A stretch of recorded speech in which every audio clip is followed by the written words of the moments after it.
മൊലാളി അപ്പോ അതങ്ങ് കൊടുത്തേക്ക്. അത് നഷ്ടമാ മുതലാളി. അല്ലേ തന്നെ എനിക്ക് കഷ്ടാലോ. അല്ല മൊലാളി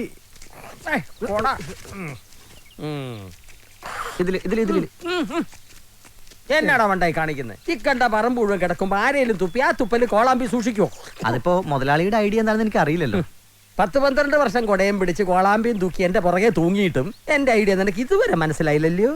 ഒന്ന് പറഞ്ഞു കൊടുക്കും മാത്തച്ചാ, ശരിയല്ലേടോ? പിന്നല്ലാതെ എന്റെ മൊലാളി ഇതുപോലൊരു ശരി ഞാൻ എന്റെ ജീവിതത്തിൽ കേട്ടിട്ടില്ല. അവനെ പിരിച്ചു വിടല്ലേ മൊലാളി, അവനൊരു കുഞ്ഞുകുട്ടി പരാധീനക്കാരൻ. ഓ അത് ശരി. അപ്പൊ താനും അവന്റെ ഭാഗത്തല്ലയോ? എന്റെ കണ്ണം നടയണം. പിന്നെ ഈ തോട്ടം നിങ്ങൾ തൊഴിലാളികൾക്കെടുത്ത് അങ്ങനെ പെരുമാറാവല്ലോ. അല്ലെങ്കിൽ തന്നെ ഇപ്പൊ അങ്ങനെ തന്നെ ആണല്ലോ. പേരിന് ഞാൻ ഒരു മുതലാളി, കാശ് മുഴുവൻ നിങ്ങൾക്കും. അല്ല ജോ എപ്പോ വന്നു? എന്താ കാലത്തെ? അത് മുതലാളി എന്നെ ഒന്ന് സഹായിക്കണം. എന്ത് സഹായം? എനിക്കിനി പഠിക്കണമെങ്കിൽ അഡ്മിഷനും ഫീസിനും ഒക്കെ ആയി കുറെ രൂപ വേണം. ഇപ്പൊ വിദ്യാഭ്യാസം കച്ചവടമല്ലയോ വേണ്ടി വരും. അതുകൊണ്ട് മുതലാളി ഒന്ന് സഹായിക്കണം. വെറുതെ വേണ്ട, കടമായിട്ട് മതി. ഓ അക്കാര്യം മാത്രം ഇവിടെ പറയണ്ട. നീ താമസിക്കുന്ന വീണ്ടും സ്ഥലവും ആരുടേതാന്നാ വിചാരം? മുതലാളിയുടെ. അപ്പൊ അറിയാം. നിന്റെ അപ്പച്ചൻ നിന്റെ അമ്മച്ചിയെ കല്യാണം കഴിച്ച് വന്ന് കയറിയപ്പോ താമസിക്കാൻ കൊടുത്തതാ വീട്. ചെറിയ വാടകയിൽ താമസം തുടങ്ങിയിട്ട് വർഷങ്ങളായി. ആദ്യമൊക്കെ കൃത്യമായിട്ട് വാടക തന്നു. പിന്നെ വാടകയുമില്ല, രസീതുമില്ല. മാത്രമല്ല നിന്റെ അപ്പച്ചൻ പണി ചെയ്ത് തീർത്തോളാന്നും പറഞ്ഞ് കുറച്ച് കാശ് എൻ്റെ നിന്ന് വാങ്ങി. അത് ഇതുവരെ തിരിച്ചു തന്നിട്ടില്ല. അതുകൊണ്ട് എൻ്റെ മോനൊരു കാര്യം ചെയ്യും. എൻ്റെ പൊന്നുമോൻ ഇനി കോളേജിലൊന്നും പോണ്ട. ഇവിടെ എൻ്റെ ഈ തോട്ടത്തിൽ ഇങ്ങനെ നിന്റെ അപ്പച്ചനെ പോലെ പണിയെടുത്ത് വലിയ റബ്ബർ വെട്ടുകാരനായി പേരെടുക്കാൻ നോക്കണം. അങ്ങനെ വരുമ്പോ നിന്റെ അപ്പച്ചന്റെ കടവും തീരും, ഇവിടുത്തെ കാര്യവും നടക്കും. ഒന്ന് പറഞ്ഞ് മനസ്സിലാക്കി കൊടുക്കണോ മാത്തച്ച? വാടോ, പഠിക്കാൻ നടക്കുക. ആ പൂതി അങ്ങ് മനസ്സിൽ വെച്ചാ മതി. അങ്ങേര് പറഞ്ഞോർത്ത് മോൻ വിഷമിക്കണ്ട. നിന്റെ അപ്പച്ചൻ ജീവിച്ചിരിപ്പുണ്ടായിരുന്നെങ്കിലേ മുമ്പേ ഈ പറഞ്ഞു പോയ വർത്താനം ഉണ്ടല്ലോ, അത് അദ്ദേഹം പറയില്ലായിരുന്നു. നിന്റെ അപ്പന്റെയും കൂടെ അധ്വാനമാ ഈ കാണുന്ന തോട്ടമല്ല. കണക്ക് പറഞ്ഞാലേ അങ്ങേരി തോട്ടം നിന്റെ പേരിൽ എഴുതേണ്ടി വരും. അതെനിക്കറിയാം മാത്തച്ചായ, തിരിച്ചു പറയാൻ അറിയാഞ്ഞിട്ടല്ല. ഞാൻ എന്തെങ്കിലും പറഞ്ഞ ചിലപ്പോ എന്റെ അപ്പച്ചന്റെ ആത്മാവ് അത് പൊറുക്കില്ല. അതുകൊണ്ടാ.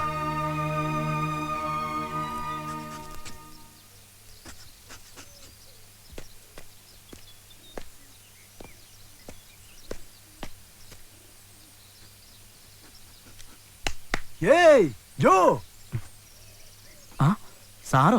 എന്താണാവോ ഈ വഴിക്ക്? വാ വാ, രാവിലെ തന്നെ പണിയിലാണല്ലേ.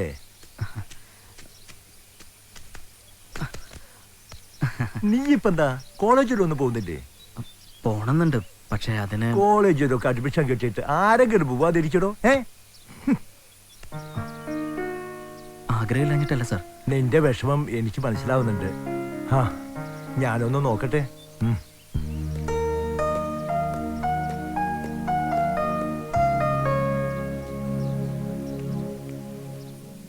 അല്ല ഗീവർഗീസേ, ജോയ്ക്കു വേണ്ടി നമുക്ക് എന്ത് ചെയ്യാനാകും? അത് തന്നെയാണ് അച്ചോ എന്റെ ചോദ്യം. 5ാം ക്ലാസ്സിൽ വെച്ച അവനെ എന്റെ കൈ കിട്ടുന്നത്. ഓരോ മീറ്റിലും അവന്റെ ടൈമിംഗ് കൂടുന്നത് ഇന്നും എനിക്ക് അത്ഭുത. പാട്യാലയിൽ വെച്ച് നടന്ന നാഷണൽ സ്കൂൾ മീറ്റിൽ ശിവറാം സിംഗ് 15 വർഷം മുമ്പിട്ട് മീറ്റർ കാർഡല്ലേ അവനിപ്പോ തകർത്തത്. അതും ഈ സ്റ്റേറ്റ് മീറ്റിൽ. ഒരു പക്ഷേ ഒളിമ്പ്യൻ സുരേഷ് ബാബുവിനെ പോലെയോ PT ഉഷയെ പോലെയോ ഇന്ത്യയുടെ അഭിമാനമായി നമ്മുടെ ജോ മാറും. എന്തായാലും അവനെ നമുക്ക് പഠിപ്പിക്കണം, കോളേജിലയക്കണം. പറയാനെടുപ്പാ. 1.5 ലക്ഷം രൂപ ഡൊണേഷനും എഴുത്താ പൊങ്ങാത്ത മറ്റു ചെലവുകളും ആരെടുക്കുമെന്ന് അച്ഛൻ പറയുന്നത്? ദൈവം നമ്മളെ അങ്ങനെ കൈവിടുമോ ഗീവർഗീസേ? ഇല്ല.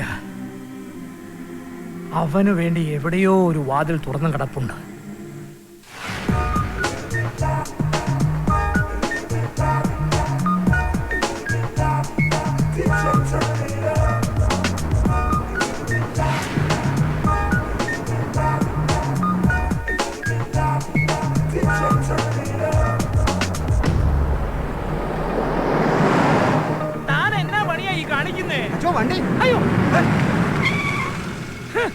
ഏതവനാടാ പള്ളിപ്പറമ്പി കാരോട്ടം പഠിക്കുന്നേ? വന്ന് ഒന്നിനും ഒരു വ്യവസ്ഥയില്ലാണ്ടായോ?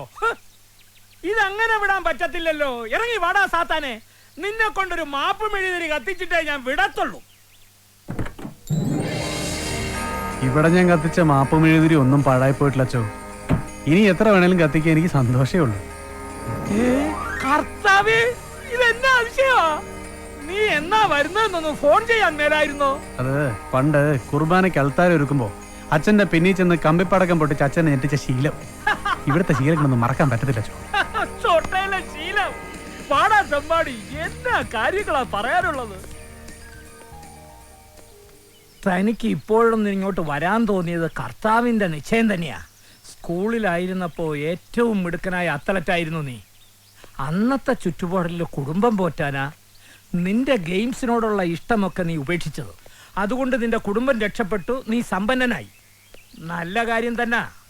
ഇതിപ്പോ ഒരു തനിയാവർത്തനം പോലെ ഇവിടെ ഒരു പയ്യൻ, ഓട്ടത്തിലും ചാട്ടത്തിലും ഒക്കെ മിടുക്കൻ.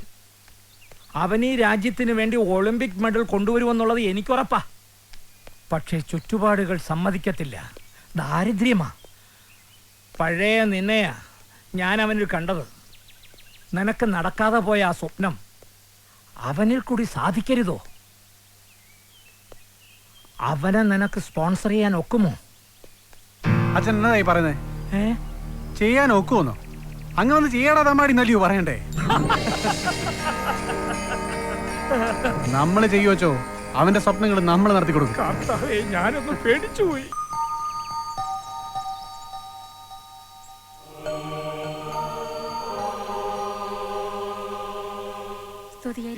എപ്പോഴും സ്തുതിയായിരിക്കട്ടെ. മുകുന്ന, ജോ അപ്പുറത്ത് ജോലി ചെയ്തുകൊണ്ടിരിക്കുകയാണ്. വാ, നമുക്ക് അങ്ങോട്ട് പോവാം. വന്നാട്ടെ.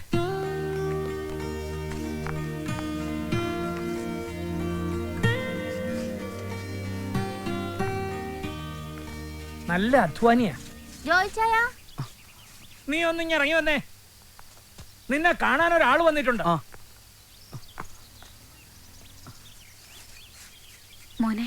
മൂന്നാ, ഇവനാണ് ജോ. നമസ്കാരം. ജോ, ഞങ്ങളൊരു പുതിയ കാര്യവുമായിട്ടാണ് വന്നത്. ഞങ്ങൾ നിന്നെ കോളേജിൽ അയച്ച് പഠിപ്പിക്കാൻ തീരുമാനിച്ചു. പണം മുടക്കി തന്നെ. ഞങ്ങളെന്ന് പറഞ്ഞാ ഞാനല്ല, ഇവൻ മുകുന്ദൻ. ഞാനും ഇതുവഴിയേ വന്നവനാണ് ജോ. പണ്ട് സ്കൂളില് ഓട്ടത്തിനും ചാട്ടത്തിനും കമ്മം കയറി നടന്ന കാലത്ത് വീട്ടിൽ പട്ടിണിയാവുന്നത് കണ്ട് വയറ്റിപ്പഴപ്പിന് വണ്ടി കയറിയവനാ ഞാൻ. കാശില്ലാത്തതുകൊണ്ട് ദൈവനും ആ വഴി വരണ്ട. എനിക്കാവുന്ന പോലെ നിന്നെ എനിക്ക് സഹായിക്കാൻ പറ്റിയ അത് ഞാൻ എൻ്റെ ഈ ഗോഡ് ഫാദറിന് കൊടുക്കുന്ന ഏറ്റവും വലിയ ദക്ഷിണയാ. എൻ്റെ പുണ്യവാ. നമുക്ക് ചെയ്യാം ജോ. വേണ്ട ജോ, ഇതൊക്കെ കാശ് ചെലവുള്ള കാര്യങ്ങളാ. ഞങ്ങൾക്കിതൊന്നും തിരിച്ചു വീട്ടാനുള്ള കഴിവില്ല. അതിനിപ്പോൾ ഉടനെ തിരിച്ചു വരണമെന്ന് ആരാ പറഞ്ഞേ? ഇവൻ പഠിച്ച് വലിയ നാഷണൽ ചാമ്പ്യനൊക്കെ ആവുമ്പോൾ ഒരുപാട് കാശ് വരുമ്പോൾ അന്ന് മനസ്സുണ്ടേല് ഓർമ്മയുണ്ടേല് എന്നാ മതി. അതെ, ഇത് ഞാൻ നിങ്ങൾക്ക് ചെയ്യുന്നൊരു ഉപകാരമായിട്ട് കാണണ്ട. എനിക്ക് നല്ല ചെയ്യാനുള്ള ഒരു അവസരം നിങ്ങൾ തരുന്നു, അത്രേ ഉള്ളൂ. അങ്ങനെ കണ്ടാ മതി. അതാ.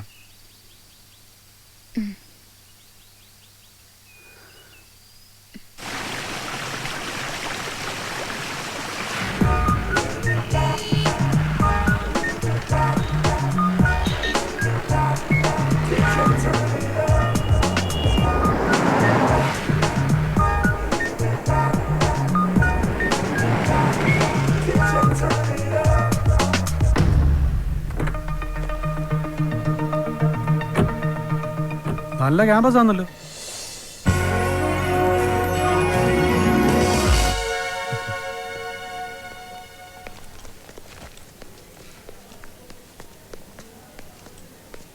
എന്തോ കണ്ടോണ്ട് നിൽക്കുവാ? വാ, വന്നേ.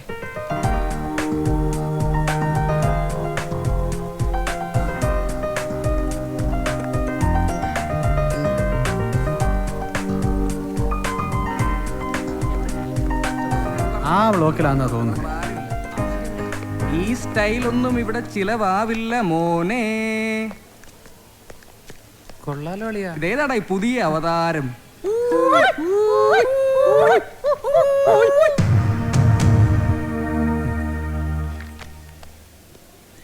എന്നതാടാ രാവിലെ കാച്ചിലും പുഴുക്കുവാന്നോ കഴിച്ചേ? കൂവിൽ നിന്നൊരു ആയം പോരാ അല്ലയോടാ? വേണ്ട സാർ. ചോദിക്കട്ടെ, കൂവിക്കേ. നേരത്തെ കൂവി ആരാന്ന് വെച്ചാൽ ഒന്നുകൂടെ കൂവണം. അല്ലെങ്കിൽ ആയത്തെ കൂവലിനെ ഒരു അഹങ്കാരം വരും. വേണ്ട പാപ്പി, ഒരുപാട് ഇത്തരം വരാന്തേ കൂടെ നടന്നാ ഇതുവരെ എത്തിയേ. എന്റെ റോഡിലൂടെ മങ്ങണി വണ്ടി ഓടിച്ച് പഠിക്കല്ലേ. എന്താ പ്രശ്നം? വെറുതെ സാർ, ഒന്നുമില്ല. ഓ ഒന്നുമില്ല സാറേ, പിള്ളേർ വരാന്തയിൽ കുറുക്കന് പഠിക്കുക. നിന്നെ ഐ എം സോറി, ഞാൻ ഇവിടുത്തെ പ്രിൻസിപ്പളാണ്. നമസ്കാരം. ഇവരുടെ കാര്യം ഞാൻ പിന്നീട് ഡീൽ ചെയ്തോളാം. നിങ്ങൾ വന്നത്? ഞാനിവന്റെ അഡ്മിഷൻ കാര്യത്തിന് ഫാദർ ഇടമണ്ണയിൽ വിളിച്ചില്ലായിരുന്നു. ആ ഓക്കെ ഓക്കെ ഓക്കെ. ജോ എന്നല്ലേ പേര്? അതെ സാർ. സ്പോർട്സ് കോട്ട് അഡ്മിഷൻ അല്ലേ? ആ അതെ. എല്ലാരും ക്ലാസ് വെക്കോ. വരൂ, നമുക്ക് ഓഫീസിലേക്ക് പോവാം. വാ വാ.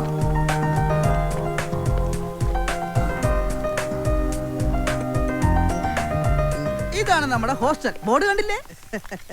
കമാൺ. പിന്നെ ഞാൻ ഇവിടെ എങ്ങും വരേണ്ട ആളല്ല. അത് മനസ്സിലായി. By the by, what is your name? Jo. Oh Jo, come on. From സ്ഥലം? ഹൈ റേഞ്ചിലാ. സ്പോർട്സ് ആണെന്ന് പറഞ്ഞപ്പോഴേ എനിക്ക് മനസ്സിലായി. ഇവിടെ സ്പോർട്സ് കോട്ടയിൽ അഡ്മിഷൻ കിട്ടിയവരൊക്കെ പഠിക്കാൻ കുറച്ച് ലോ ആണെങ്കിൽ സ്പോർട്സിൽ ഹൈ റേഞ്ചാ. ചേട്ടന്റെ പേര്? ചേട്ടാന്നൊന്നും വിളിക്കണ്ട, വിശാൽ. കമാൺ. അതെ, വിശാൽ വിശ്വനാഥ്. ഞാൻ നേരത്തെ പറഞ്ഞില്ലേ, പേരിന്റെ ഒരു ഇത് വെച്ചിട്ട് ഞാൻ ഇവിടെ നിൽക്കേണ്ട ആളല്ല. പിന്നെ വീട്ടിലെ പട്ടിണി മാറ്റാൻ വേണ്ടി ഇത് ജസ്റ്റ് ഒരു ടൈം പാസ്. ഓ അപ്പൊ സ്ഥിരമല്ല അല്ലേ?